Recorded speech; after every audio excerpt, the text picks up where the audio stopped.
good to see. Great day for it. Perfect weather. High 60s, sun. Nobody was too hot. Nobody was too cold. It looked great. Do you know what you and I would do for a day like this in March? A great many things. How excited we would be. Thrilled. To be delivered a 63 We wouldn't be sunny. here. No. God, no. That would be, God, no. that's a God, Sunday. No. Yeah, that's right. We'd call that in. There it is. Look at him. He can't get enough. Just prancing He's back really and forth. peacocking around a little bit with his new operations. Yeah, he's in his new cubicle now. He's moved. Yeah. Really? He's not here. No. That's going to take some getting used to. Yeah, he's in a cubicle kind of over right in front of that last set in front of AB's office. Keeps 2 cubicles. Who gets hurt? Well, he had a cubicle. He had an office before. Office and cubicle. Who gets hurt? I don't think so. No. That's it. You got to weigh all of those things. You got to think about a lot. Yeah. I mean, you're talking about office life versus cubicle life. They're different lives. Those two things are different. Different lives. Yeah. So, top 2 things I saw. One is that Deshaun threw in the 7-on-7s. First time for that. And threw some darts. Like, there was a deep into Elijah Moore where he absolutely let it go and looked very, very good. It rip. 7. Look, he won't even look at here. He can't. He's too locked in. It's so that's a heck of a choice out of him. Make a big deal a couple of times by, then third time by not even look in. Yeah. Is it the feeling that what more could I do? What more could we say? We have a lot. Yeah. That's our job. All right, number 1, Deshaun, let it rip, 7-on-7. Yep, it was great to see that. And number 2 would be this kickoff is going to be so fun, and I think Pierre Strong. I'm throwing some real chips into the Pierre Strong basket. I like him on the kick return because he has that one cut, foot in the ground, and then the acceleration and the burst, and he's gone. Mm-hmm. And he had a couple today that I think were for sure house calls. For sure. That kick return is going to be an exciting play. It has gone from a complete throwaway to, I think this year, the teams that are the top,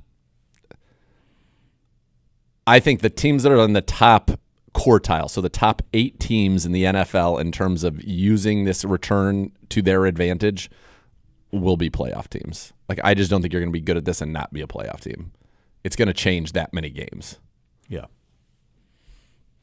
I mean, maybe there's a throwaway. Maybe Carolina ends up being good at returning, but the rest of them stinks or something like that. But if you're a quality team and you can do this, you are going to win a lot of games. So I did a little test drive of our theory about how fans have no idea what's coming. Okay. I'm not even sure I have the full. If you ask me to list the full extent of the rules, I don't think I could do it. I couldn't agree with you more, and I think only reason that I'm even aware of it coming the way that it is because we've had Bubba in here and we've talked to some players about it, and they light up with it. Yeah. And there's a great deal of excitement about this play. But I was with some football savvy men on Saturday. I haven't even told you that story yet. But we were down at the Pro Football Hall of Fame, and we were having a lunch with the boys. It was like dads and sons type of day. And we were having a lunch, and I test drove it. I said, do you know what's happening on kickoff? And these are ardent followers of the league. They're coaches and have played the sport and all of this. And they're like, no, what do you mean? They changed the kickoff. Oh, yeah. Yeah, they've changed it. And they had not only no idea what was coming, had very little point of reference on the XFL rule that it's based on. Yeah. Because didn't watch the XFL. Yeah. So had to try to explain what that was and what this will look like, but had no clue. So I feel pretty confident in our theory. Now, the loyal listeners of this show know that it's going to be something special, and so that's the vast majority of the people walking the face of the earth. But those of you that don't, in the minority, you're going to be in for a surprise. Yeah, you are. So let me go and just kind of read through it really quickly for people to remind them again.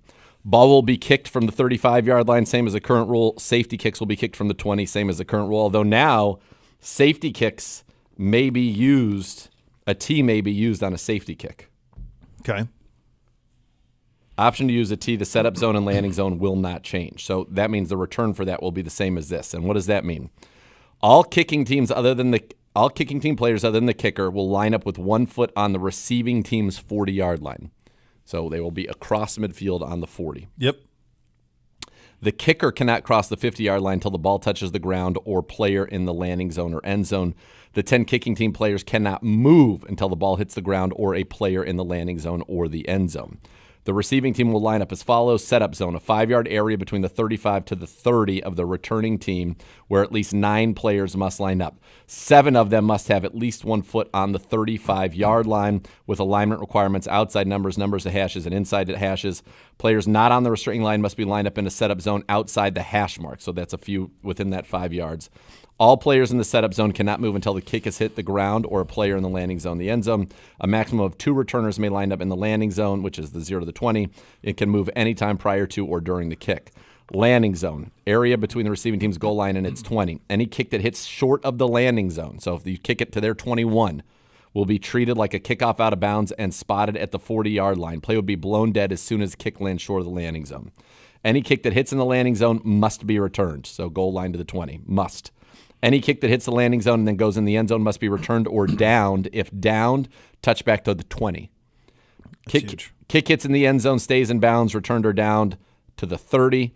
Kick goes out of the back of the end zone in the air to the 30. So if there are a ton of returns, people might just say, okay, fine, take it to the 30 and just start booming it out. Booming it out. At some point, I guarantee they're going to change that to that's going to be go to the 40, and then teams will say that's untenable. I think that'll be an evolution. Yeah.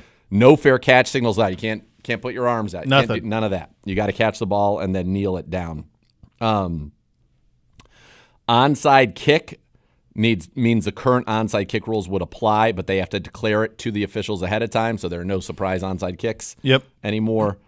Penalties will not change the receiving team and the alignment zone, the setup zone and landing zone. It'll just move where the ball is kicked from, and that's it.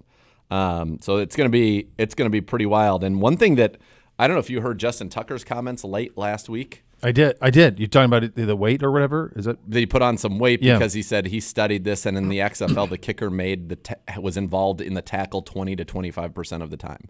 Wow. It feels like Scottish Hammer's going to be pretty great at it. This tells you what you and I have talked about a lot from the standpoint of it's one cut and you're gone. If the kicker's involved in 20 to 25% of the tackles, he's last guy. I thought you said in there he can't even cross the 50 until it's – The kicker cannot cross the 50-yard line until the ball touches the ground or a player in landing zone or end zone. Yeah, so he's just sitting there waiting, and then last line of defense. Yeah. Well, somebody even asked so that is going to be that's going to be a very exciting – it's going to be an exciting play. Is it Justin Reed with Kansas City? Yeah, so they could use him to kick off now, and then he have an extra tackler out there. Yeah, somebody said that. Like, would you consider, because they have obviously Harrison Butker, he's got a great leg and all of that stuff, and they're just like, would you consider using Reed in that role so you essentially have a safety, an extra tackle, as your kicker who can tackle? Yeah.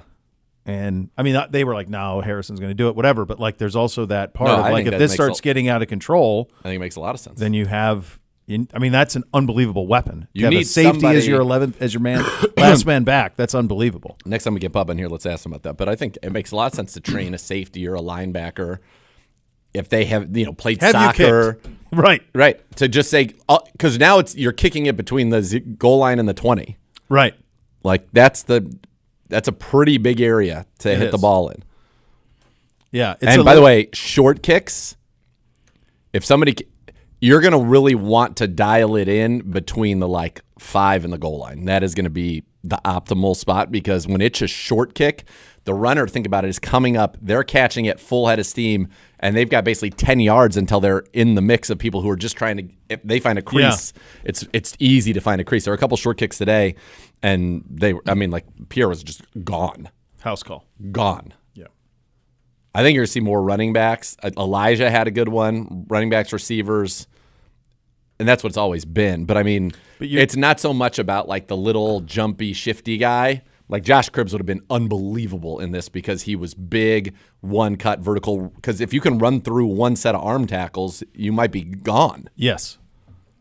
Yeah, this is, you're thinking about, in years in a bygone era, a guy like Darren Bennett who played for the Chargers, he had the Aussie football stuff. Yeah. Those type of, like you mentioned, the Scottish Hammer's another one. Hammer would be great. He'd be great at this. Yeah. McAfee would have been good at this. Yeah. With his physicality. By the way. Yeah. McAfee, you saw his assist that he had in this. I don't even know what this is. Is this some like celebrity soccer league or something that he's in? I think it's like a Jay Watt. Was it like a one-off? It's a tournament for one team to win $1 million. They've done it with basketball, and now they've added soccer to the mix as well. So it's a whole bunch of teams, like former college players getting together. Oh, kind of like the tournament that they do in basketball? Yeah, okay. The tournament. It was the soccer version of that, and they would win $1 million whoever won the tournament. So how did like McAfee and J.J. Watt end up involved in this? Well, I mean, they probably have a soccer background. Well, McAfee was a stud, though, in soccer. Like I was going to say, do you see the highlight? Yeah, so he's talked about this before. He was like a world-class soccer prospect.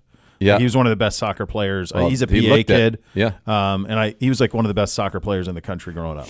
Okay, and then I don't know if he played soccer at West Virginia or not, but that's where that all came from. Was he played soccer as a kid a lot. So he had an unbelievable assist. It was like. I saw it. It looked like right out of the World Cup. Like he hit it in there. The guy took it out of the air and made the goal. I was like, this is crazy good soccer. And then he hurt himself badly.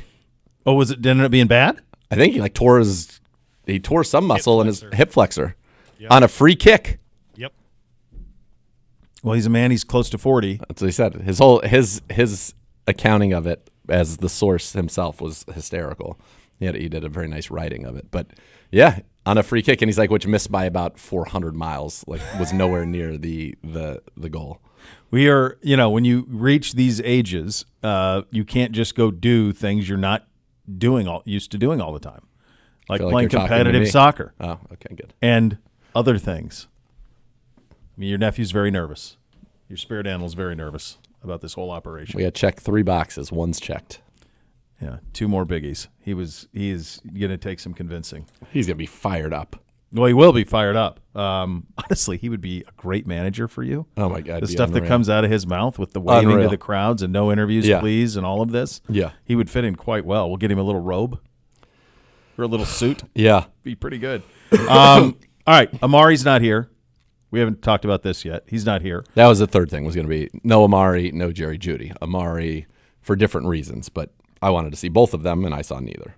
Yeah, and so Amari, this is we'll play coach for you in a little bit, but Amari, this is about contract extension and those things. We would presumably that's what's being discussed there with Amari. Jerry, I'm not sure on. Do you have anything on that? So it was said that he was working inside with a minor injury. Okay, whatever that means. It's curious. It's curious just because. Everybody else that was injuries was working off on the side. Now maybe that means it was so minor he was still able to like run around and do things that.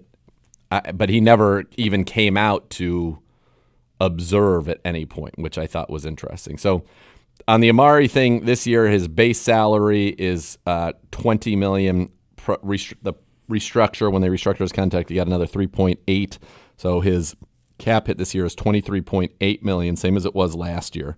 And then they've got 2 void years next year where he's still due like $7.5 million on those from the restructure. So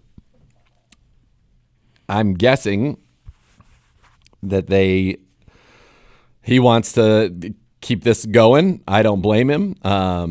And yeah, we'll see. Yeah, I'm $35 million at Justin Jefferson and $28 for Jalen Waddle, and like you start to see these big numbers that are out there. And you can also see your football mortality, and you're saying, how many more bites at the apple can I get? Now I'm coming off a monster year. Yes, monster finish to the season. Like I'm still elite. Love to be compensated as such. And so that's how these things go. This is the business of it. This is also something, and you said this off air, and I'll give you full credit for it. But it's the same thing I thought when I talked about this morning. This is what happens when you're really good.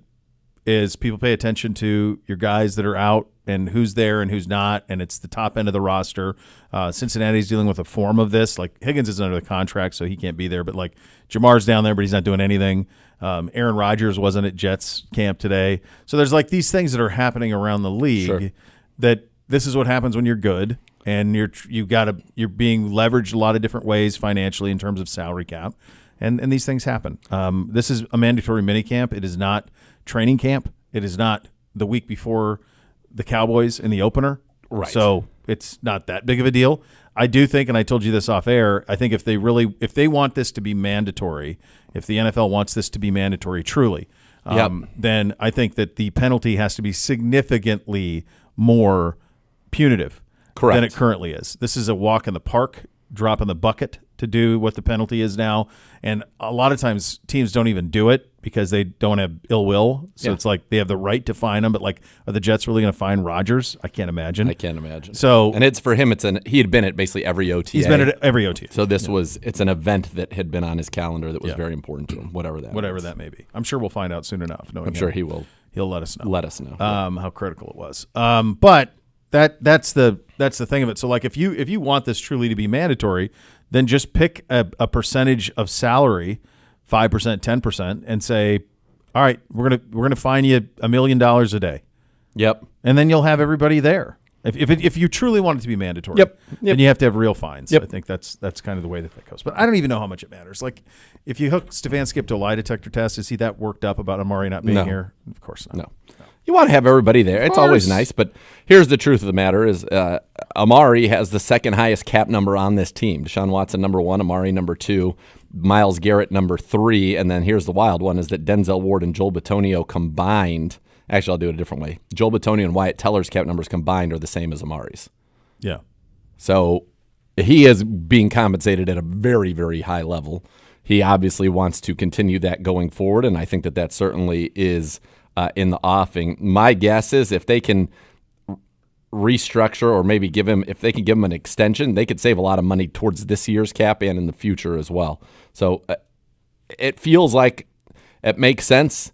At the same time, the reason that this is the sign of being a good football team is because this is a football team that cannot pay everybody that they want to pay. Yep. And that is a sign that you're doing things right, that you're drafting good players, or in this case, you're traded for good players. But if you think about Myles, Denzel, Bitonio, all homegrown, Wyatt Teller became a guy who would have a second contract as a Browns traded after his rookie year.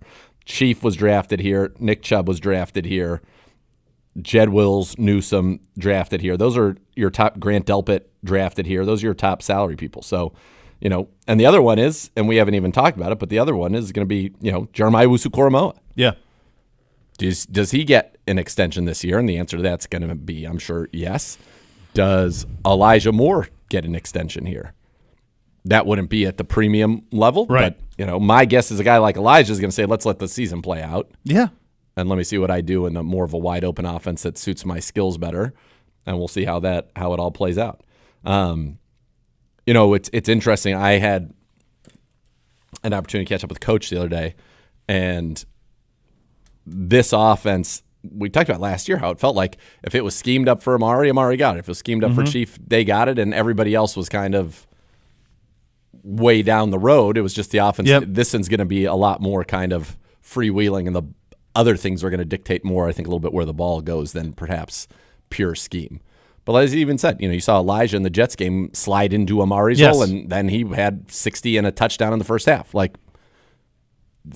that's how that offense worked. I think this one's going to be a little bit more open to the quarterback, and so you're going to have, I think it could roll. Amari could have like 3 great games in a row and then have one where he doesn't get it much and Judy blows up or Elijah blows up or Chief. I think you're going to have a lot of people feeding at various points throughout the season. How was the running back pecking order? I got to tell you something. I think this room is under the radar talented. Yeah, you understand why, because Chubb is not here, and so we've just so accustomed to his level. Deontay Foreman is a stud. Yeah. I love that signing. Deontay Foreman I think he is going to be very good this year for $1 million. Yeah. I think that's going to look like a great signing. Jerome Ford looks good and fast. He had a nice catch. He can still catch out of the backfield. I think you're going to have 3 guys that together give you the best of. Are they as good at any of the things that Christian McCaffrey does as Christian McCaffrey? No. But they're 3 people, so they're going to be fresh. But you've got guys who can pass catch. You've got home run hitters. You've got a big physical back in Foreman who catches it better than you'd think coming out of the backfield. I like this room. I like this room a lot. I think it's going to be a productive room, and I think with the stresses that we are going to put on opposing teams, that we have an opportunity to really, I think, run the ball very, very effectively. Very effectively.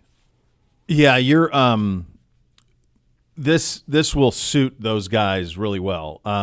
Nick can do anything. Yep. But he's best 7 deep behind a center. Yep. And away quarterback under center, and away we go. Yep. And that's why he was what he was for as long as he was. But this is going to be very interesting to see how this all shakes out. And DTR was back out there as well, right? I thought DTR, he's been out there since last Monday. Yeah, so it was good to see him out there Great slinging it around a little bit, and Jameis and everybody else too. So there you go. That's your day one of mandatory minicamp. Copious amounts of proof that this happened coming up over the course of the program. You will hear from Deshaun Watson. You will hear from Coach Stefanski. This is the last big week in the NFL, so we're going to go around the NFL as well, get you some of the news and notes around the league. We're off and running. You listen to Cleveland Browns Daily on 850 ESPN Cleveland.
Browns fans ever want to go to Las Vegas for a Browns game? Maybe Nola True Fan Travel, an official fan experience partner of your Cleveland Browns, is hosting premium trip packages for Browns fans.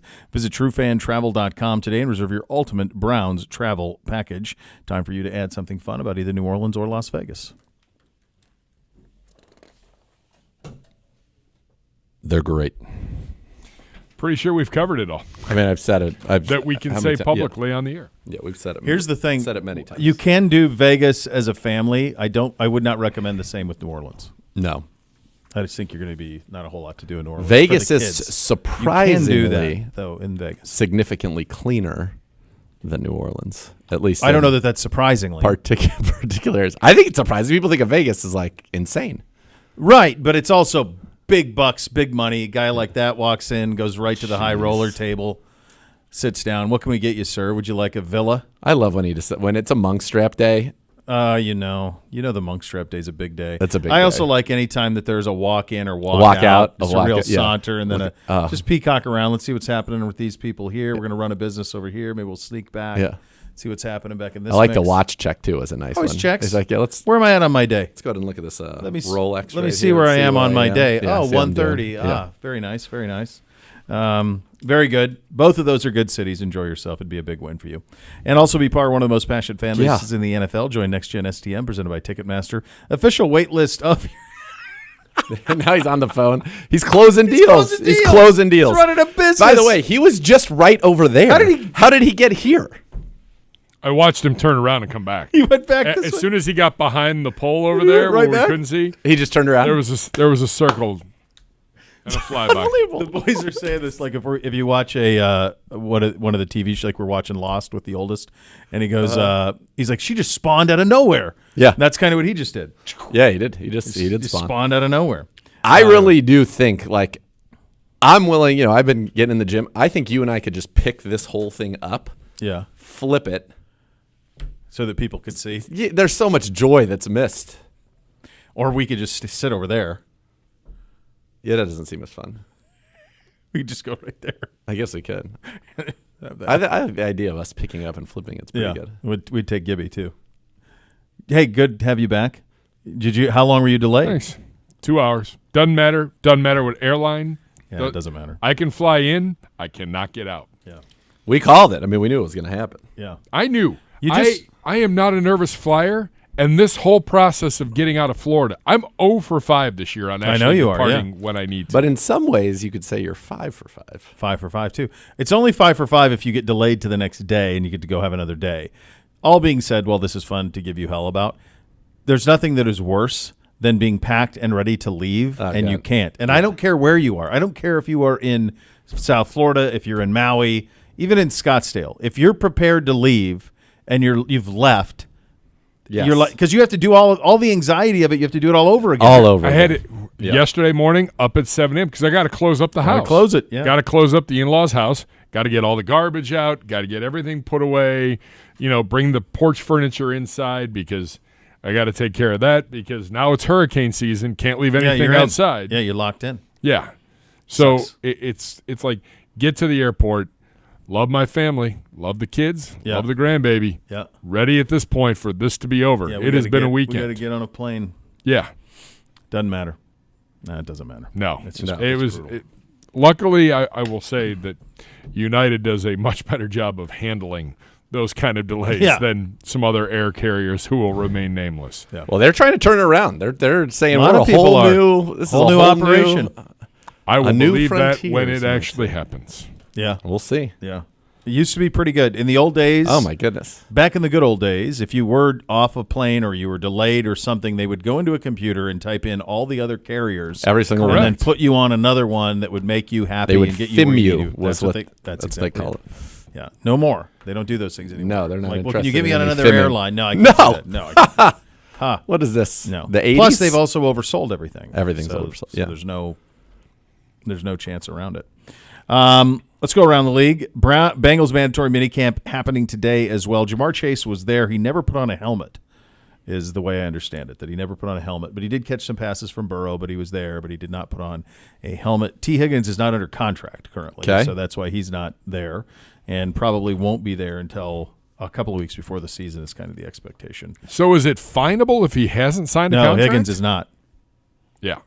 Higgins has not. He's not signed they franchised him. Correct. He hasn't signed it, and so he's not finable. And Jamar was there. He just didn't participate.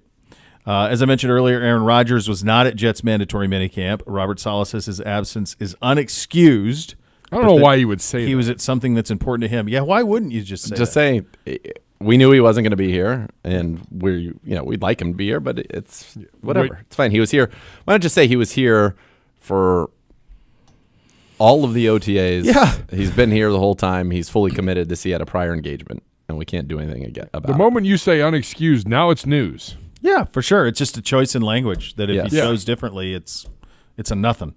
It's absolutely nothing. And I think Rich Cimini, who we've had on the show a lot, Many times. he talked about he had the original tweet documenting it, and then his follow-up tweet, which not as many people grabbed a hold of, said, but he has been at every OTA. So that's part of it there. So, I'm with you on Saleh. Just kind of a silly slip there to say the absence is unexcused. Just say, we knew about it. And then it's solved. I did see this morning as well. Christian McCaffrey announced as your Madden 25 cover athlete. That's not good. Typically has not been great. That's not good. Running backs who have been on there. Last one. Do you know who it is? Last active running back to be on it? Active running back. The people that I can think of, and I might have this wrong, that have been on that are running backs. Barry Sanders. Eddie George. Yep. Marshall Faulk. Yep. Was Adrian Peterson ever on the cover? Yep. Yeah. Was he the last active? Nope. No. More recent than that? Le'Veon Bell? Nope. Who's the back from Seattle? Oh, Sean He wasn't Alexander. the latest. Nope. But he was on it too. he But was he's on Sean not the Alexander latest. was, yeah, for sure. I know the latest. I know you do, and you should too. I There's your hint. You should too. should. Nick Chubb. Similar. Peyton Hillis. Peyton Hillis was the last active Last player. active running back to be on the cover of Madden. Oh my goodness. He was the last one. That's the year they opened it up to the fan vote. Was right? the bus ever on it? Yeah. I think he was. I think Jerome Bettis. I feel like I don't they think had any running back had a great year after being on it, though. No, in fact, there was a stretch where like The Madden curse. Ray Lewis was on the cover and then was involved in murder. Michael Vick was on the cover and then was involved in dogfighting. Murder. We had, of a different kind. But yes. Yeah, and then there was a string of injuries too that happened through the years of various players that had been on the cover. All right, I got this in front of me here. Calvin Johnson was on a cover. Lamar Jackson, Patrick Mahomes has been on the cover a couple of times here recently. Barry, as you mentioned. Who else? Odell. Yep. Antonio Brown, I want to say. Antonio Brown was on the cover. Yeah, he was. Drew Brees. Donovan McNabb. Donovan McNabb. Gronk. Yeah. Gronk, yeah. Vince Young. Yeah. Lamar. Dante Did you say Lamar? Culpepper. Yeah, Culpepper, for sure. Culpepper. Culpepper was a monster. He was, but I think he was largely because of Randy. Random mouse. Richard Sherman was on the cover at one point. Oh, that's right. Yeah. Yeah, he sure Yeah, was. there's some good ones out there. Yeah. Antonio Brown in 2019. Yeah, we said that. Isn't that crazy? Like, In 2019. Gronk was on in 2017. OBJ in 16 with a catch. Yeah, that was where OBJ was like dancing. Richard the Sherman in thing. 15. Barra in 14. Calvin in 13. Calvin Johnson, sure. So you said 19? 19. So he was a Madden 19 cover athlete coming off of a year where he had 104 catches, 1,297 yards, 15 touchdowns. 2019, he would have 4 catches for 56 yards. He would never hit 600 yards or 5 touchdowns again. that's when they traded him to New England. Yeah. And then it went really poorly. Really south. Yeah. Yeah. Drew Brees was 2011. Yeah. 2010, they put 2 guys on, Palomalu and Fitzgerald. Yeah, I remember that I one. remember that one. Yeah. Favre in 9. What's Young, the as you last? said, in 8. Yeah. What's the last physical one you had? Like the physical Actual disc? Yeah. Oh, man. I don't. What year would that have been? I think for me, the last physical disc You would I have that had, better than me on that. I definitely had. because with the boys, we've never had could the have physical been. disc. It could have been. What year do you say Gronk was? 17. It could have been Gronk. I think Gronk for you, 17. So I did not get this for a decade probably. I didn't get it until the boys got old enough to want it. I think the last physical copy I had was Vince Young. Vince Young. That's the last one I remember. 2008. Yeah, that's about right. That's about the last one I remember getting because I always preferred the college game to the Madden game. And then once, and then I stopped playing video games for 10 years or 12 until the boys started playing. And then every time when we get it, we just get you just digitally download it. Yeah. You don't get the physical copy. Nope. So, yeah, which I miss.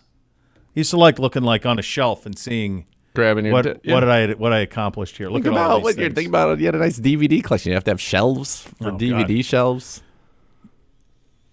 My youngest brother, his whole life he collected DVDs. It's awesome, and he's got a wall of them in his house. And I'm going, okay, what have we done? Can you tell? I know.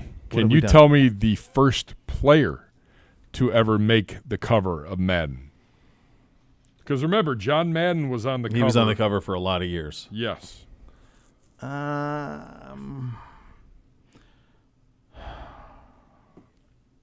So this would be like, is it Favre? No. That's my guess. 2001. I went Favre just because he loved Favre so much. It's Eddie George. Is it Eddie? Eddie. Huh. Eddie in 01. Favre was on the cover, wasn't he, though, at one point? Favre goes Eddie George, Culpepper, Falk, Michael Vick, Ray Lewis, McNabb, Sean Alexander, Vince Young, 2009, Brett Favre. Oh, wow. Okay. Then Fitzgerald Palomalu, Breeze, Peyton Hillis, Calvin Johnson, Adrian Peterson, Richard Sherman, Odell, Gronk, Brady, Antonio, Mahomes, Jackson, Brady, Mahomes, Madden again, Josh Allen, Bo. Who is not on that list who should have been over that 20 years? If you think of one guy, there's one guy who is epitome of NFL. Randy Moss. Over those 20 years. Even more than Randy. More than Randy Moss? More than Randy Moss. Peyton. The sheriff. Peyton Manning was not on the cover of Madden. Neither was Randy Moss, and it's funny because... So that makes me think, I wonder if that's why his nephew isn't in the college game. Remember we were lamenting that? Why would the kid not do it? I wonder if the Mannings have beef with EA. But Peyton was in the game. He was in the game, but he's never been a cover athlete, and that had to be his choice.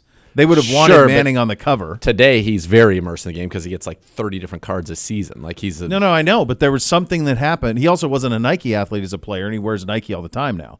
But at that time, right, what made him not be on the cover? Why would he not want to be on the cover? I don't know. Why? And Randy Moss is like always in the game. Like he's when he does all Madden, it's always the first cards are always Randy Moss. Randy Moss, yeah. Interesting. I'm surprised Lawrence Taylor never made it even after the fact even like as a card. That probably. No, he's always in his cards. He's always in Reggie. Yeah. Those guys are like the staple guys are like Moss, Barry Sanders, Ronnie Lott, Reggie White. They're always in. Yeah. LT, Singletary, Walter Payton obviously gets in there. Yeah, those are like the standard guys.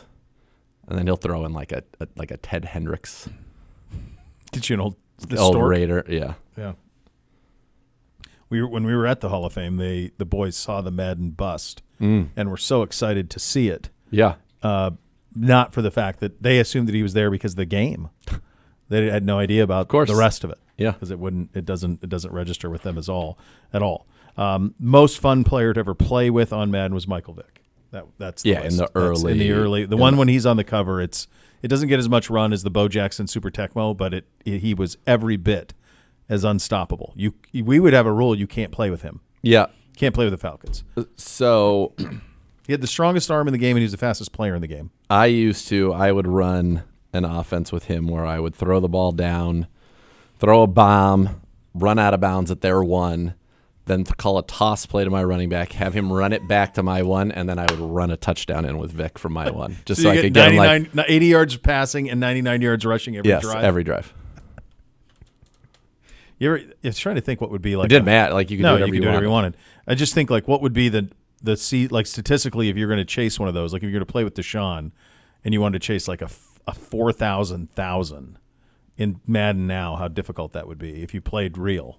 The No 4,000 part would be zero problem. Well, yeah, but you would also throw. You would, but you'd Throw a good number of picks. 50 touchdowns and 36 interceptions. Yeah. I think the season 1,000 rushing would be tough. The season I did with my buddy, I think I threw, and it was this Browns team, and I think Deshaun threw for like 8,000 yards. Oh, jeez. 90 touchdowns and like 45 picks. How many minutes are you playing? Like 5. But you just sim the D, and then just so you don't waste any time on defense, and then just every play is a bomb. Bomb after bomb after bomb. See, that sucks, though. That's not real. It's fun, though. It's fun. Yeah. My brother used to do stuff Amari was, oh, boy. Amari he had some big 4,000 yards receiving. He had some big numbers. In the year, I bet he did. Broke a lot of records. Well, yeah, because plus when you do it in like the season, the more, your numbers being up accelerate their progression more rapidly. So by like the end of the year, Amari and Chief were like 99s. Yeah. This is pretty remarkable. 40-year-old Mercedes Lewis re-signs with the Bears on a 1-year deal. He's entering his 19th season. You and I stumbled on this last year. Incredible. That he was still in that draft class, still playing tight end at that age, at 40. It's incredible. It's incredible. Jeez. He is. I don't know if you'll ever see that again. No. Tom Brady's game-worn pants from his final game sold at auction for $89,000. The only game-worn pants of any sport to sell for more were worn by Babe Ruth in 1921 and sold for $183,500. I feel like it should be worth significantly. Ruth's pants should be worth significantly more than Brady's, in the sense that they're 100 and some years old by now. Right. I got something for you. So Xander Schauffele. By the way, what are you doing with his pants? I don't know. Put them on a wall. Those That's are Tom Brady's weirder pants. than like I think a it's jersey. Weird. A jersey's way better. I don't know what you're doing with pants. I don't know, just Babe Ruth pants, honestly. What are we talking about? Right. Xander Schauffele at the Memorial did a podcast, and he talked about, I want you to tell me what this means. So he played with, he talked about playing with Jordan. Saw this. Did you hear that? Do you hear the audio? Oh, yeah. Okay, so explain to me so he said, I pancaked him through 15 with strokes. So he's saying, I think he was beating him. But then Jordan beat him like the last. So he was smoking him with strokes. Yes. So Jordan got strokes. Yep. Jordan got strokes and then didn't. Okay. Yes. All right. So we'll get Juan Thornhill's right there. He's going to join us coming up next. Listen to Cleveland Browns Daily on 850 ESPN Cleveland.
Hey, Browns fans, check out Vivid Seats, official fan experience packages this season's game. Purchase Vivid Seats Terrace Experience seats.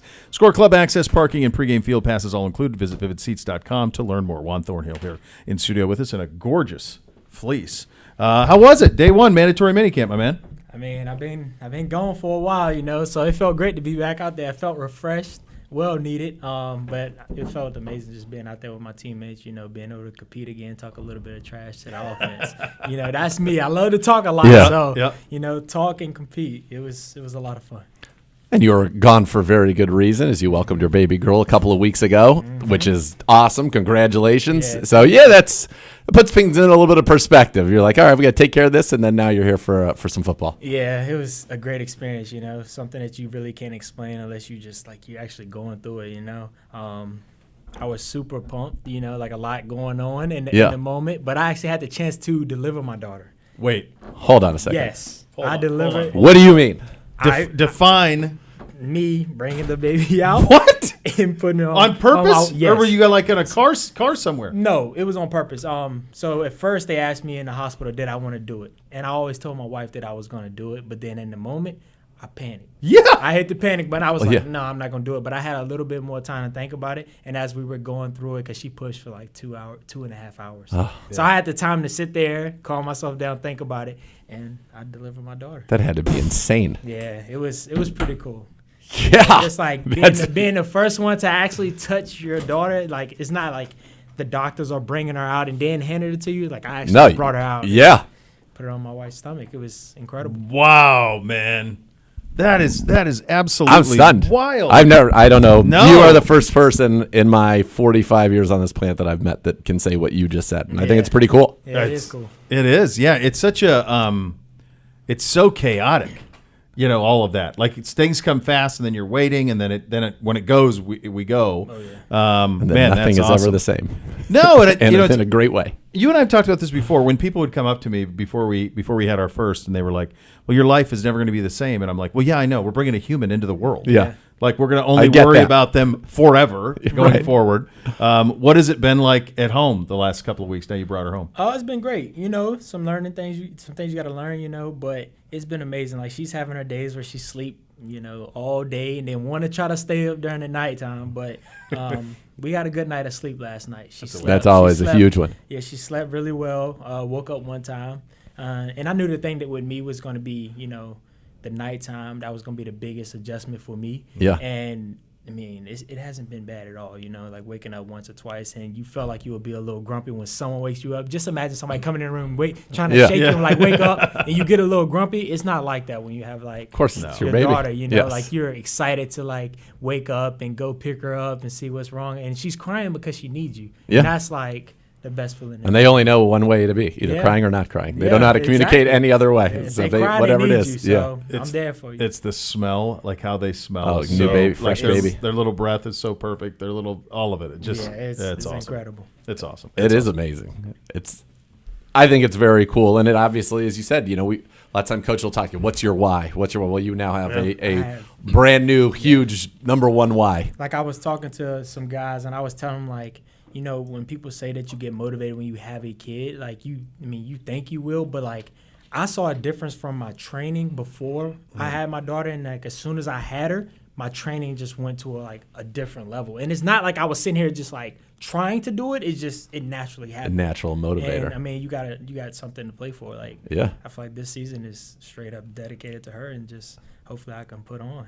That's awesome. That's awesome. Yeah, and how are you feeling, by the way? I know last year that calf bothered you a lot more than you let on all year, so probably good to be feeling good, I would imagine. I've been working hard this offseason, like put on some weight, but good weight. Yeah. I put on 6 pounds of muscle, and that's one main thing I feel like I had to focus on. I feel like the calf strain came from because my calves weren't strong enough, couldn't hold up, but I'm not trying to have that again, but I feel great.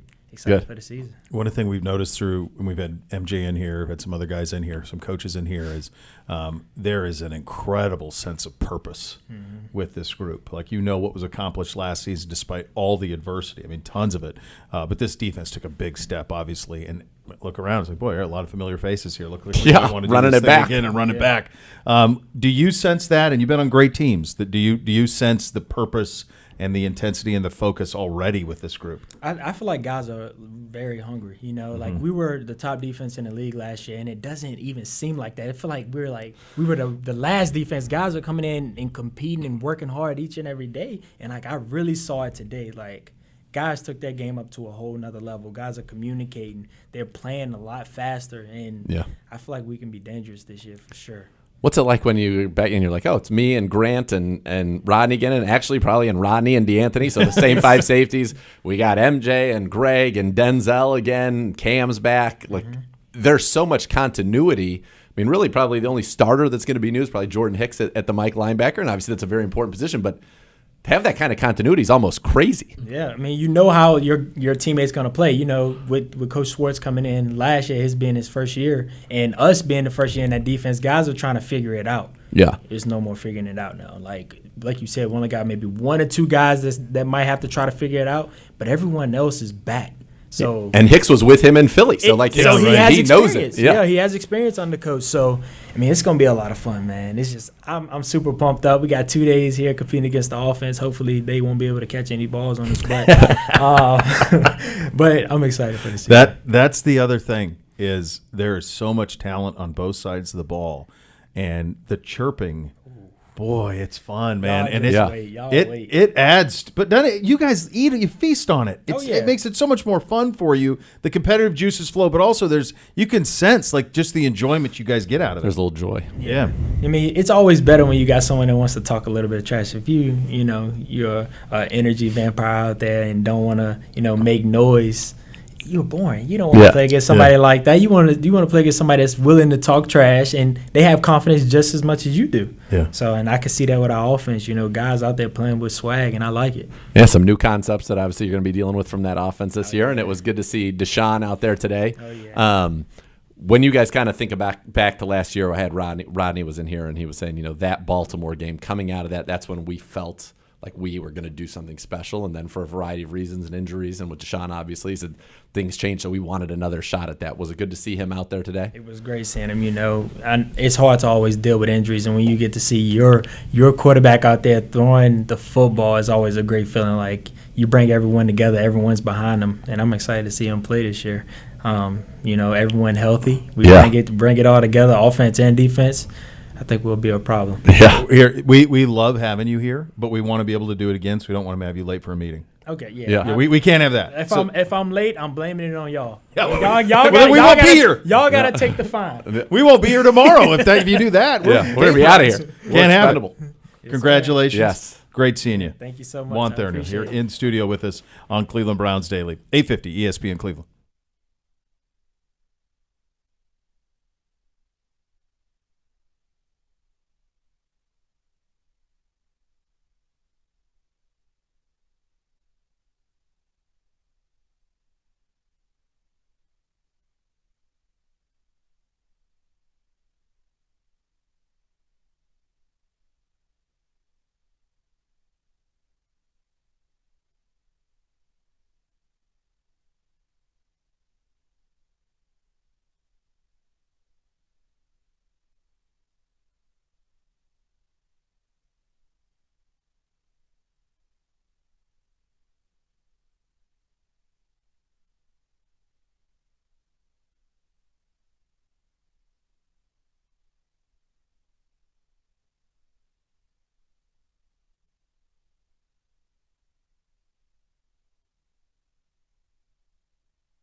Rolling Stones Live, Stones Tour 24, Hackney Diamonds. It's on Saturday, June 15th, Cleveland Browns Stadium, rather. Tickets on sale now. Visit clevelandbrownsstadium.com/Rolling Stones for information. So I rewrote this at one point to the Rolling Stones Hackney Diamonds Tour. Which is That's correct. the correct way. Now it's back to the Rolling Stones Live, Stones Tour 24, Hackney Diamonds. Yeah, no. So Do you see the difference? yeah. Here's how you write it. See the Rolling Stones Live, Hackney Diamonds Tour. Hackney Diamonds Tour. Yeah. 24 if you want to add that on there. I think it's self-explanatory. I think it's self-explanatory. Well, I don't think we'd be pitching tickets for 25 now. Correct. Or 26. If you could have say the Stones come here, they're going to do one song for us in Paint It studio. Black. Same. Not even like It's not hard. No. I think it's a 5 best song ever. agreed. It's perfect. And it sets a absolute tone. I thought about using that for my entrance music. That was in the finals, but then like I just didn't think like That's that's not necessarily like my persona or No, I think you should go if you want to go from like that era, I think you should use Fortunate Son. it's a great song. No, I ended up going with Because isn't the thing that you're like pretty boy announcer? Like, isn't that the idea? I don't think I've ever been called a pretty boy. Well, you're gorgeous, and now you got your glasses, and you got this. yeah, the you're up on glasses you like. That's just, I love the glasses. Yeah, I know. I'm I so know. excited I know every you time like I that. see it. Yeah, Every I know. time I see I you knew in you there, would. I just love it. I knew you. Like that. But I think that you need something. We got to set a little more chest. I mean, So mine is what What- I used is Going Down for Real by Flo Rida. okay, Because it's got that good beat and it's got that Yeah. and it has like a little build up at the beginning, so there's a perfect time to like come through the entrance. yeah, that's a good one. That's very good. All right, 'Cause you gotta mandatory. think about those things. You do have to. You constantly think. Paint about It Black, I feel like I would have to be like. There's a guy who wrestles for AIW from time to time. He's not currently because he's doing a lot of GCW and he's doing really really well. Matthew Justice, like he could come out to Paint It Black because he is going to come out here and do crazy, intensely violent things. Yeah, there's a. and I'm just going to be like, Yeah, right. There's I'm definitely not a wrestler. There's definitely like that's in the vein of like how Ultimate Warrior would come into the just a maniac and fly around and all Shake that the ring, stuff. Yeah. By the way, before that you, was a fascinating thing. I saw a clip over the weekend of it must have been his like WWE story or whatever where Okay. he like told Vince I want what Hulk makes and he wrote this letter. I mean, yeah, you dude, probably he know all stood him about up. This. He tried to stand up. He tried to hold him Yeah. up for money, like at a at a show. show, and Vince was like, That's it. You're done. "You're out. Yeah, In fact, you'll make nothing and like it. How about that?" Yeah. And then that was it. He was Yeah. gone. it was. I want to say Because he never went to like WCW, did he? Yeah, he did. They all Warrior did? Yeah. Oh, I didn't know that. I Yeah. thought he was just done. Jim Hellwig. But he couldn't and then be the Warrior unfortunately, anymore, He passed right? away like right after. Right, he couldn't be the Warrior anymore. He passed away right after. Like they got back. He brought him back. They honored him. They inducted him in the Hall of Fame. They made all the amends. They announced like this Warrior Award and all of this stuff. And then like he passed away literally the next day, April 8th, 2014. So he came into WrestleMania. The preceding 3 nights in New Orleans, we were there. He was inducted in the Hall of Fame, appeared at WrestleMania 30, made his final public appearance on Monday Night Raw, looking great, and then had a heart attack the next day, leaving Oh my God. the spot. Yeah, he was in 1996. He was a few months in WCW in 1998, known only as the Warrior. There you go. All right. Day one, mandatory minicamp is in the books here at the Cross Country Mortgage Campus. Let's hear from your head coach, Kevin Stefanski. Fire away, guys. You guys are down. Yeah, not excused. Obviously, as you guys know, you really have to focus on the guys that are here. These situations, I understand that they do come up. I'll really leave all of that between Amari and Amari's agent, AB, and those type of conversations. But again, as you guys know, we focus on guys that are here. We'll get some good work in and really keep it at that. In a case confirm that he's asked for a contract extension? I can't confirm that. In a case like this, does he or his agent inform the Browns? I won't be there. There's been a dialogue, so. How about Jerry Judy wasn't out there today? Can you tell us? He's about here. Jerry? Yeah, just working through some things, but he's here. And how does that impact your installation in any way, not to have your top two receivers Yeah, out there right doesn't really impact your installation, Mary Kay.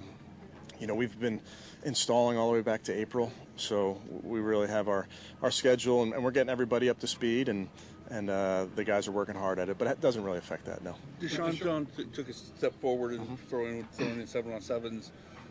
One, what did you see there? And two, do you expect him to throw tomorrow, or is that still TBD? Yeah, I expect him to throw Thursday, so take a day off tomorrow.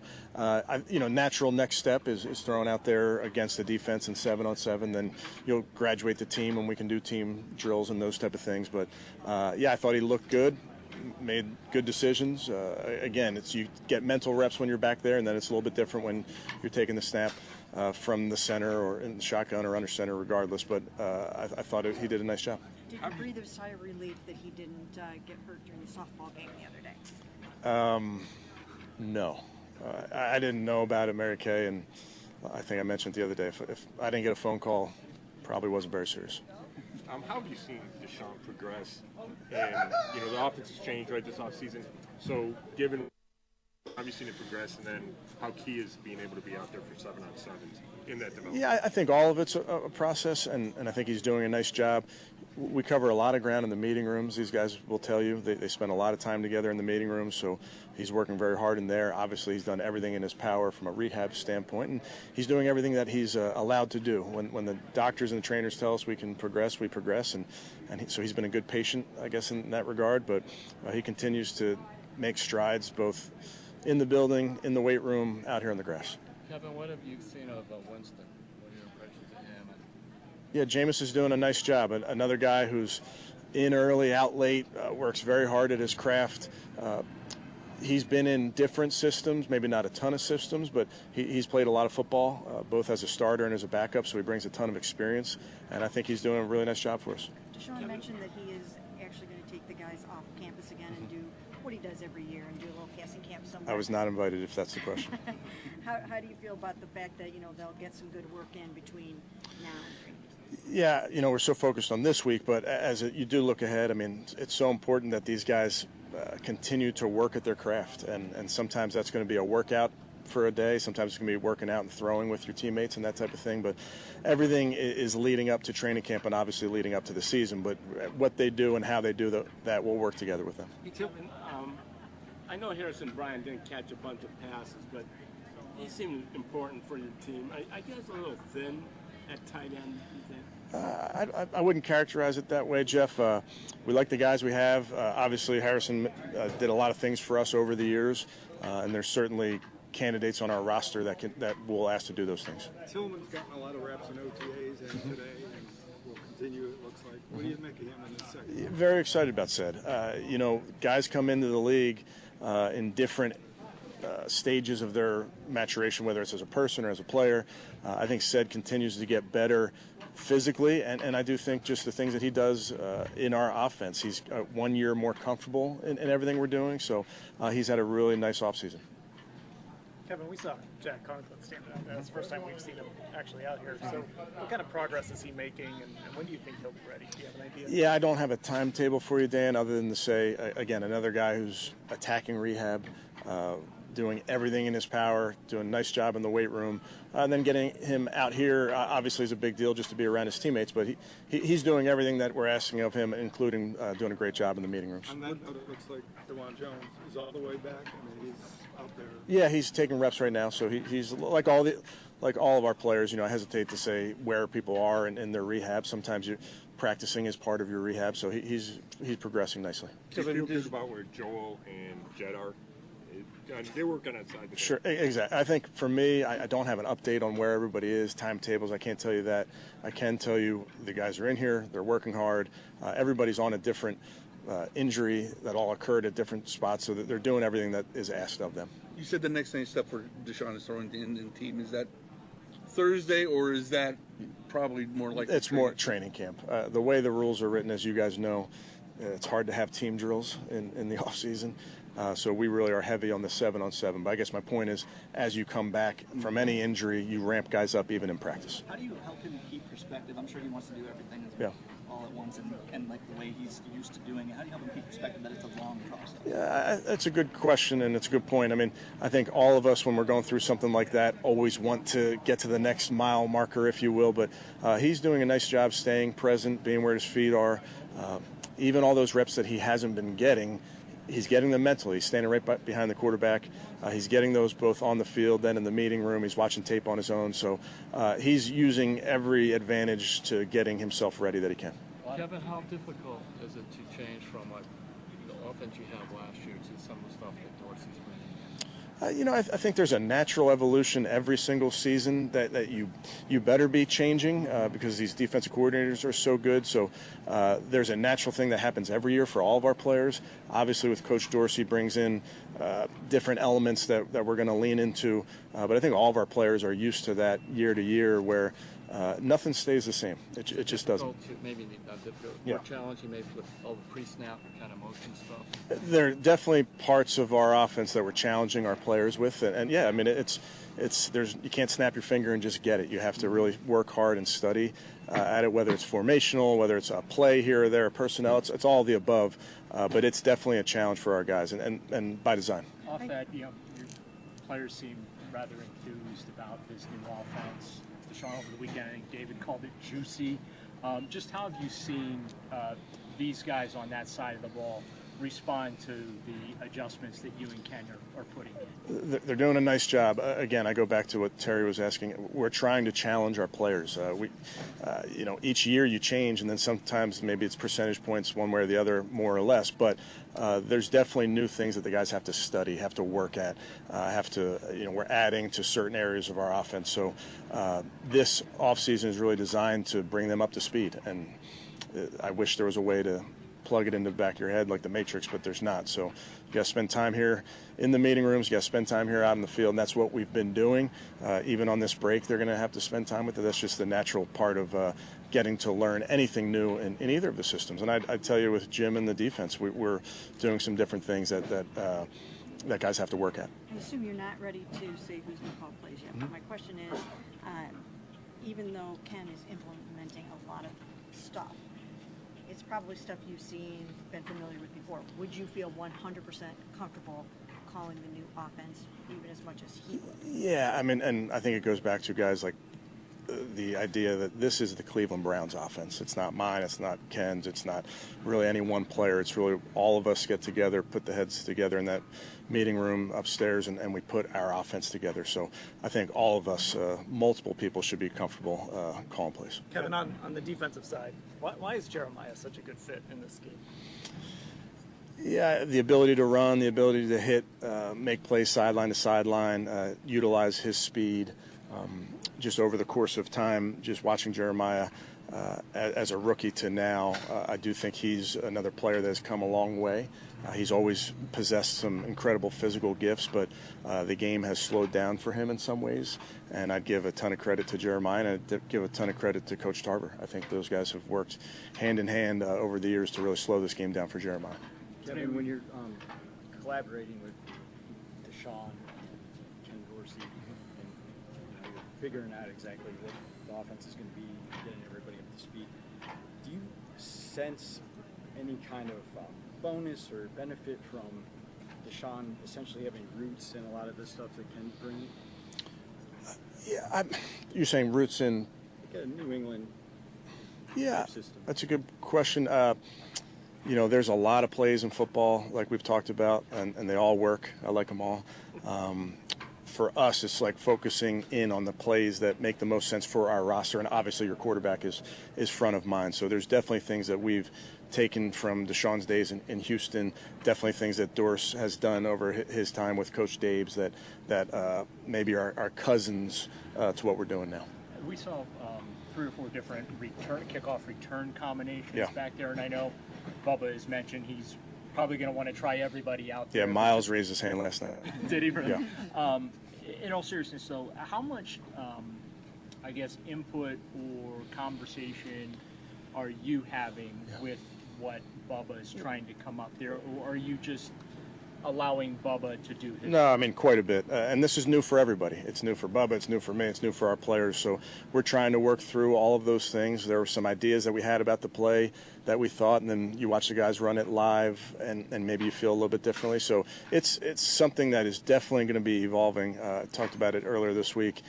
You'll see it in the preseason. It'll be a new play for all viewers. We'll all see it, and it'll just look different, like these things do. And then you're even going to have to wait for that Thursday night and that Friday night game just to see, all right, well, people are holding things back in the preseason. Now what does it look like? So there's still things that we are working through and are curious about, just like everybody else.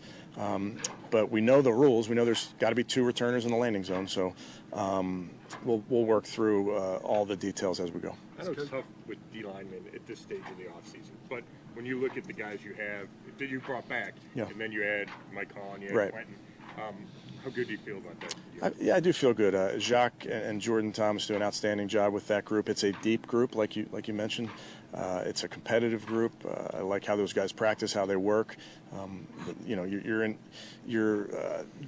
If your roster is built where you have strength like that at a position and it's competitive to make the football team, that's a good thing. Is Coach Vrabel subjected to fines? Yes, that's one. Yeah, I'll confirm that one. Braves is getting fined. Myers actually going to get a chance to rep some returns? Tune in. Okay, thanks, guys. Thank you. Appreciate it. Thank you. All right, there you go, Coach Stefanski from the podium from earlier today. Put this more into perspective. You'll hear from your quarterback, Deshaun Watson, as well. That's all still ahead. You're listening to Cleveland Browns Daily on 850 ESPN Cleveland.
Hi, Chocobo here for the James B. Beam Distilling Company. Sunny days call for refreshing cocktails, which is why Basil Hayden's mellow, refined, subtly sweet bourbon is the perfect choice for your summer entertaining. Basil's the approachable, lighter side of bourbon, distilled with a higher percentage of rye to give it that subtle spiciness, perfect setting the tone for the season, from hosting backyard dinner parties to happy hours on the patio. Beach days, enjoy time with friends in a more approachable, sophisticated way. Head over to basilhaydenbourbon.com. Check out their cocktails for your next gathering. Highball glass. Fill it with ice, twist a lemon, Boom. Basil Hayden on top. Boom. There you go, kids. That's a win. That's a win there, dog. That'll treat you right. Did you guys hear Micah Parsons and C.J. Stroud? They did a podcast. They were over in Japan, and they're over there doing some promotional stuff, and there must have been they were there for the baseball, and some of the video and stuff have come out of it. Okay. And an interviewer asked Micah Parsons if he had 800 at-bats in Major League Baseball, how many hits would he have in 800 at-bats? And his answer was, well, first of all, how many hits do you think you could have in 800 at-bats? In a Major League Baseball. Pitching. Like today or right at the now, best of my baseball right abilities? now, well, let's just go your peak athletic ability, whenever that was. So in your late 20s. Is it just putting the ball in play or actually a hit? Like a I hit think in you a got to game? get a hit in a game. Like, you got to get a hit. I would be thrilled with 10. I think if I got 2 or 3, I would out of be 800. ecstatic. I think I said 5. Right? I think probably 5. I'd be thrilled. I feel like just on accident. Eventually, you're going to accidentally hit the ball and it's going to go somewhere. Accidentally, the ball hits the bat and it goes someplace that there isn't a fielder and you can get to a base. Right? I mean, that's kind of the hope of it. He said 200. Thought he'd hit 250 in the bigs right now. Our buddy Chris Rose had Tyler Glasper on, the Dodgers pitcher. I think he plays for the Dodgers. Had him on and asked him, and he said 5. He goes, well, his first question was, has he ever played baseball? And Rose says, no, he hasn't. And he goes, 5. Okay, well, we played baseball, so maybe we're at 10. 10 is. But I still. I couldn't hit the ball. That's why I couldn't play baseball. Like, they would throw strikes at my knees, and I'd have to golf. Yeah. I'd have to use a golf swing to make contact. I can't. Well, your golf swing's dialed. Well, and here's the other. It's kind of like that same notion of, like, if you were given, like, could you get a positive yard from the running back position in the NFL? No, I could not. Yes. No, I could not. Not if they were trying to stop me. You could fall forward if it's blocked well enough. Could I just fall forward into a hole? Could I get to the hole before it is filled? I don't know. No, I could not.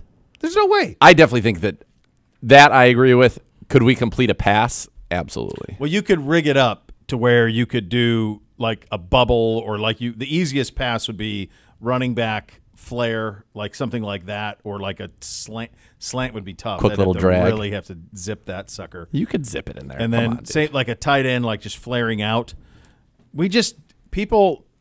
People do not understand the speed and strength and the specificity of talent to play in these sports. Oh my God, yeah, they just don't. Well, the thing is, even professional athletes have a distorted view of the difficulty. Here's the thing: I think the hardest thing to do in sport would be hit major league pitching, right? For sure. Start with that. Sure. So that's the hardest.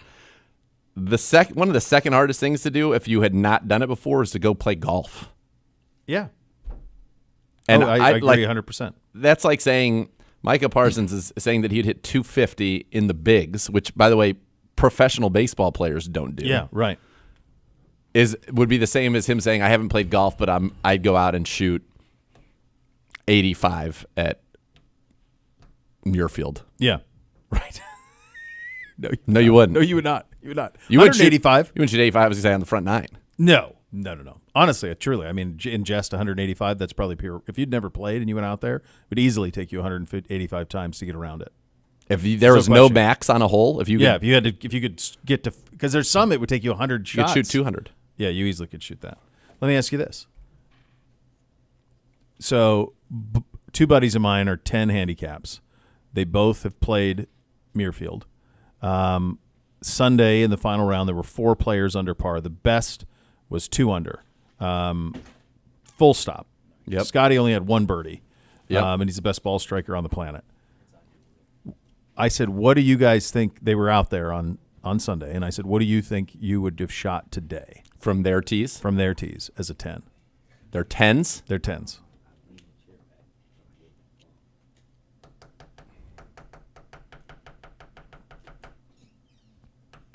I mean, their goal should be to break 100. So they both said they would have been thrilled to shoot 105. Okay. They both said they would have been thrilled to shoot 105. What was the question? I'm sorry. I'm dealing with. Do you want to do the Muirfield one or do you want to do the Micah one? Well, I couldn't. He did the Micah. I'll do the Muirfield one for you. Did you hear the Muirfield question? So did you see the final round of the Memorial Tournament? Yes, Four I did. Guys under par. The best round was 2 under. There was one Jack had to be birdie on tickled pink 18. with that. Jack was thrilled. There was Correct. one birdie on 18 in the field. Yes. That's it. Yeah. That's it. Yeah. No, Jack's thrilled. Jack, if you hooked him up to a lie detector, he would want 2 over winning that thing. Correct. Even. Yeah, even. Like he has no interest in it. He was pissed at 6 under on Thursday and begrudgingly thought 12 would win it. So he wants no part of anybody near that. Last year they won it at 7 under. This year it was 8. So The course is hard. In year one, the round one, they had several guys at 6, and Scotty was 5, Yeah. I think. So he went 3 under through the next 3 Scotty days. was at 11 at some point. Yeah, and then went backwards. Right. Right. So a couple of buddies of mine are 10s, and they were there on Sunday, and I asked them what do they think they would have shot on Sunday at Muirfield, and they said they would have been thrilled with 105. I was going to say I'd 120, 125 for me. Yeah. That's it. You can't. Yeah. You can't. So your scratch? What would you have? What would you have been happy with? I mean, I played there, and granted, it was not my best performance, but I played from the regular tees and shot, I think, 82 that day. Yeah. The course is just hard, and it's not like I hit horrible shots. You could be off by a few feet, and it doesn't matter. I would have been thrilled under those conditions. I think breaking 9, if I shot in the 80s, I'd have been pretty proud of it. That's how much better they are than a scratch golfer, by the way. So, like, I think if I played my best golf, period, played lights out, the absolute best I could do on that course would have been a 79. That would have been from there. That would be like if I played when I would shoot a 65 or a 66 at like my club. So Shane Lowry shot 85 in the final round. Yeah. So Who's won the tournament before? Yeah, Keegan shot 80. Shane Lowry shot 85. Cam Young 77. I mean this. Yeah. I mean, there were guys. I'd be thrilled to break 90. Yeah. I just think you don't understand. It's hard to really understand how difficult that place is. It's so hard. How big, how long it is, how hilly it is, and how the second shots, every single one of them, the greens don't hold, the bunkers are bears, the rough is impossible. You can't even see it if you don't hold a green. You have no chance to keep it on with your second shot. Like, I still don't understand, and I keep saying it all the time, I still don't understand what Victor Hovland did at Olympia Fields, because I played there as well. Mm-hmm. And typically that place, like the winning score for a tournament can be anywhere from even to 7 under. Like it's that tough for him to shoot I think shot 27 on a par 35 or 28 on a par 35. I still don't understand that, but I don't think that is. Now I would have said I don't think that was possible there. I do not think it would be possible for somebody to shoot 7 under on the back 9 at Muirfield. I just don't think I don't think it's within the realm of human capability. I don't think so either. I think it's the toughest stretch. Like, what's the course record? I don't know. Right, all right, we'll get that for you. We got our quarterback at the podium as well. You're listening to Cleveland Browns Daily on 850 ESPN Cleveland.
Now let's head back to the podium, presented by Vivid Seats, official fan experience partner of your Cleveland Browns. Here's your quarterback, Deshaun Watson. How do you feel like you're down right now? And you look like you're throwing 7-on-7 today. Do you feel like you're right where you need to be in terms of the timetable you've been given by the medical staff? Most definitely, just following the protocol, the process, the whole throwing program. Everything's been going pretty smooth. Taking it one day at a time, not trying to get ahead of myself, and I think I'm in the right position, and I feel very, very comfortable. Where do you say your velocity is? 80% or what? I don't know. Deshaun, Amari is not here. We obviously saw him at the softball game on Saturday. So what are your thoughts on Amari not being here? What are your hopes or thoughts about that? Nothing. Amari is our brother, our teammate. We support him. And, the decisions that he got to make for himself is on, Amari. So, but, everyone in this locker room respect him and know exactly what he's about. And whenever he get back, he's going to be ready to go.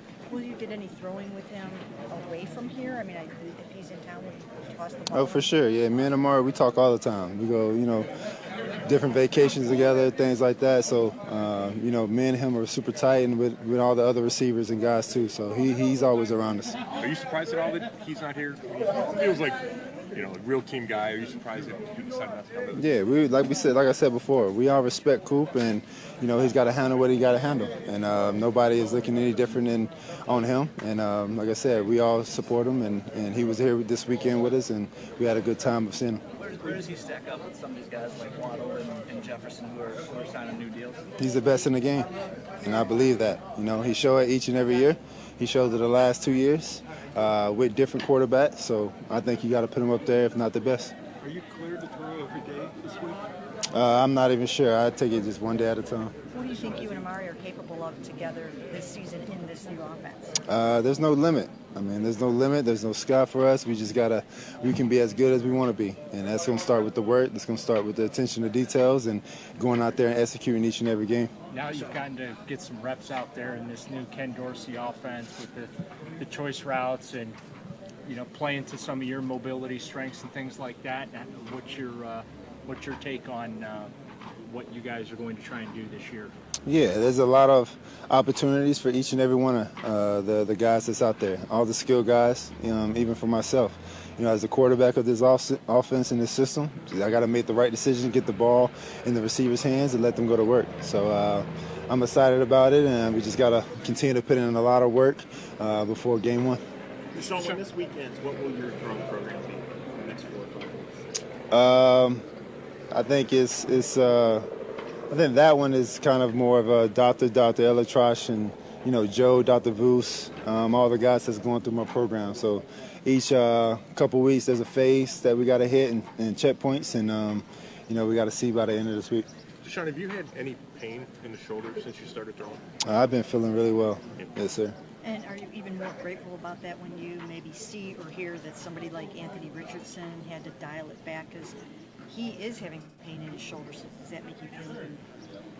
No, I don't compare myself or my shoulder injury to anyone else's. I know Ant and the people that he worked with because I went down to Jacksonville with Tom and those guys for a little bit this offseason, and he's gonna be just fine. But I don't get into comparing shoulder injuries and things. Do you have plans to host a get-together before camp for teammates? Yeah, we're gonna spend as much time as we possibly can before the camp and even during camp for sure. Pick a location yet? No, I can't tell you. You gave everybody a scare on Saturday. Are your softball playing days over? No, Zaire, he told me a couple of plays before, any pop-ups, since he was like, I don't play baseball, you catch it. I'm like, all right, I got it. So we got a pop-up 2 plays later, and for some reason he comes underneath me and cut me off, but it's all good. I was you need good. to have the red jersey in. I know, right? Facts. Deshaun, how deep can you throw the ball now as you continue your process? I'm not even sure, for real. It just, whenever it happens, it happens. You seem to have cleared every physical hurdle. How difficult has it been mentally to make sure that you are in line, that you know that you can do all of this? It just starts with yourself. I'm a self-confident person. I know the work that I put in. I know I doctors and everybody that's been working with me, and that's where it starts. And then when you get on the field, you just got to go out there and do it, and participate a little bit and see, what you can do right now at this moment. I'm only 6.5 months out. Game one is not till another 2.5, 90-something days. So, I'm in a very comfortable spot. And like I said before, just taking it one day at a time and just keep going from there. So did you get a tiny little bit of a scare when you came down, sort of rolled down like that and landed at No, ma'am. You were totally fine? No, ma'am. I was good. Have you ever been discouraged during this rehab process? No, sir. Kevin talked about the mental reps, and you talked about, as you picked up this offense.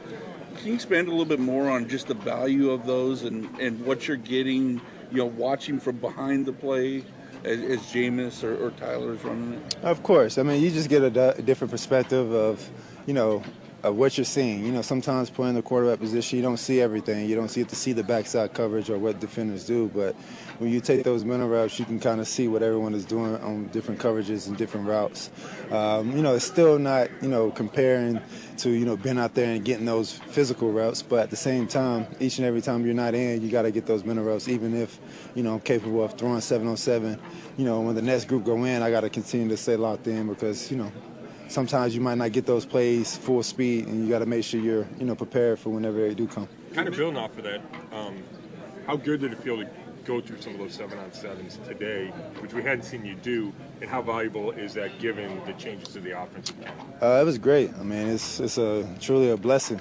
Came a long way from, something that was a big scare last year, something I never dealt with, and something that, most football players don't, especially as a quarterback, don't get to, they don't get to go through that type of surgery. But, for me to be where I'm at today, is definitely a blessing. More glory to that, and it was fun to be able to get out there and compete.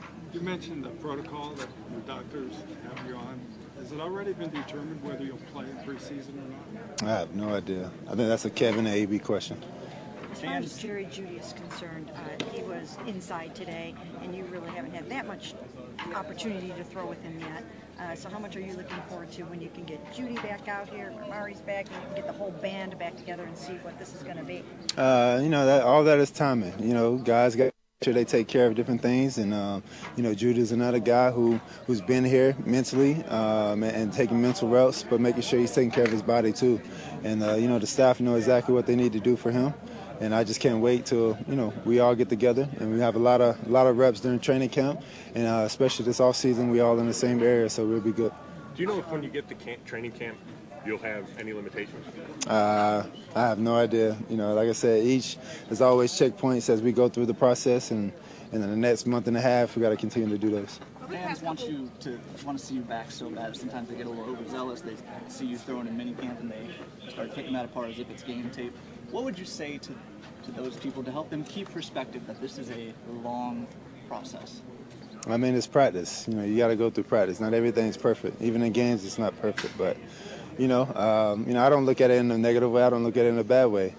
Each and every fan, each and every media person, they want to see me at a level that I'm capable of doing. So that's the standard. And so I got to make sure I hold myself to it. So it's not a bad thing. It's not anything like that. I don't get involved with, people trying to rate me some, places where, they think I'm at the bottom of the list. It is what it is. If I was at the bottom, no one would talk about me. So obviously, if ever anyone is talking about me and going to continue to talk about me, then I must be pretty damn good. Deshaun, along those lines, as you put in this new offense, what kind of gives you the confidence that you can get to the level of play that you feel you're capable of? All it is time. It's reps, getting back. I missed a lot of football. I took off 1 year in 21. 22, had a suspension. And then last year, unfortunate injury. So, that's one thing that you can't, ask to get is that time. You got to be available, and I wasn't available the last 2 years for whatever circumstances. But, God willing, just taking it one day at a time, and I am available. Those reps will come, and I continue to get better each and every rep. Over the past couple weeks, how beneficial has Jameis been to you? What's the most beneficial thing that he's been able to provide over the past couple weeks? I think it's just knowledge. It's just game. It's just life experience. I think it's just the confidence of knowing that we know our roles, pushing each other, competing, getting closer to the Lord. I think all those things about everything, not just for myself, but everyone in that quarterback room, from coaches to players. I think we all on the same page, and it's a great room to be in. And each and every day we come excited to work, to compete, and to push each other. And I think that's what we got. What's the next hurdle that you as a player coming off this injury, feel you need to get over now? Just continue to get more live reps, 7-on-7 live reps, and then whenever, training counts come, where we can go live in 11-on-11, just taking it one step at a time from there. Cedric Tillman's figures to get more reps with Mario. What do you make of him in his second game? Yeah, Till, he's been working. He's been working really, really hard. And you can see it. He's been improving. He's knowing what he got to do on each and every rep. He can play different positions. He can run all the routes. He can catch the big boy balls if you toss it up to him, and he can catch the tough ones and the easy ones. So I think he's going to be a great addition for this offense, and he's going to help us out. Deshaun, as you've gotten to know Ken Dorsey since he came to the team, what have you learned about him, and what stands out just to how he coaches you and the quarterback room as a whole? You can tell he understands. He played this position before. He's been around a lot of good other quarterbacks, Josh Allen, Cam Newton, and guys like that who's played at the highest level. So he knows exactly what he wants, and then he's able to adjust the system to the skill set that we have here. And I think that he's doing a heck of a job of putting the offense together with Kevin and all the other staff members. They're doing stuff that we love to do and that we're comfortable doing. And he's the knowledge of the game, and he wants to win. He wants to score a lot of points and compete. And, he has that chip on his shoulder just like all of us. And I think that's the beauty of it. Why is this offense so suited to you, and why do you already sort of feel so comfortable in it and like it so much? Some familiarity to what I did in Houston a little bit, but I think just being able to, toss the rock around the field and having guys in different positions is definitely something fun. And, is definitely the way he's coaching it and teaching it. He's allowing us to be ourselves and go out there and play free.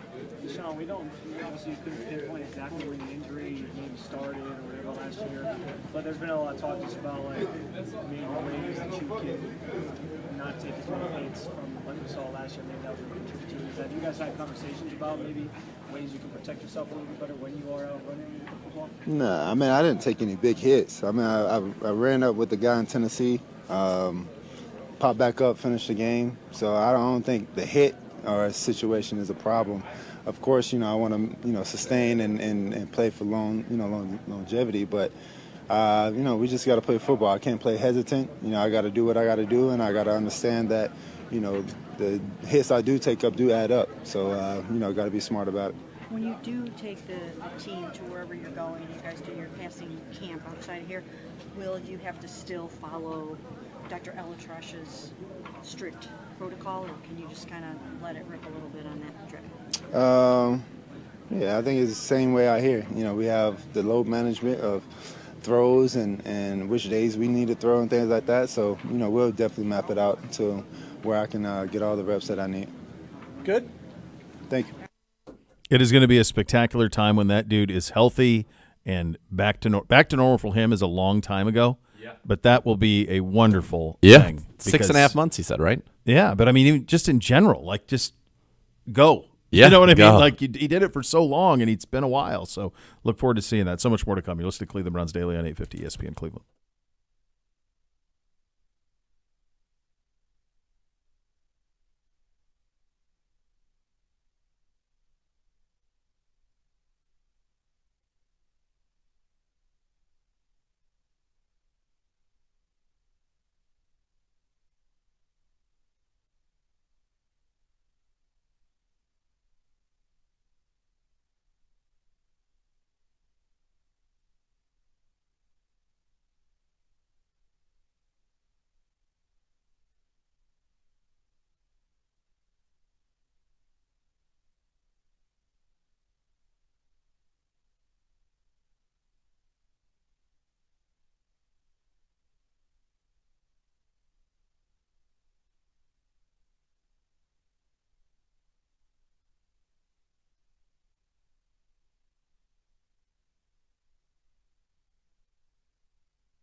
There you go. Tomorrow, day 2 of mandatory minicamp. We'll have some guests here in studio.